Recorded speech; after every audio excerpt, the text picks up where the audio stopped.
கடல் போல் காட்சியளிக்கக்கூடிய இந்த ஏரி செல்லிக்குறிச்சி ஏரி ஆகும்.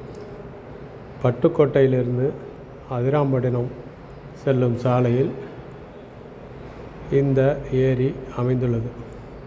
பட்டுக்கோட்டையிலிருந்து சுமார் 6 கிலோமீட்டர் தொலைவில் அமையப்பெற்றுள்ளது. இந்த ஏரியில்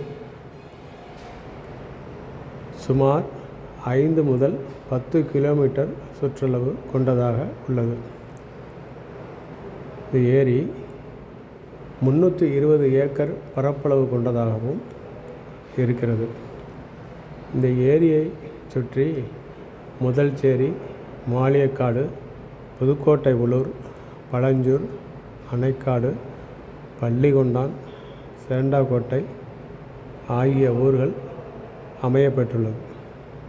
இருப்பினும் புதுக்கோட்டை உள்ளூர் ஊராட்சியிலேயே இந்த ஏரி அமையப்பெற்றுள்ளதாக கூறப்படுகிறது.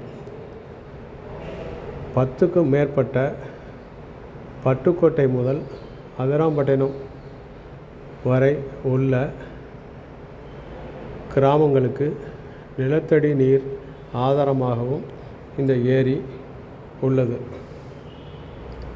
இந்த ஏரி மிக சிறந்த மீன்பிடி தொழில் வளர்ச்சிக்கு ஏற்ற சீதோஷ்ண நிலை உள்ளது. இந்த ஏரி மிக சிறப்பான கொள்ளளவு கொண்டது. இந்த 2025ஆம் ஆண்டும் முழு கொள்ளளவு மழைநீரை கொண்டதாக உள்ளது.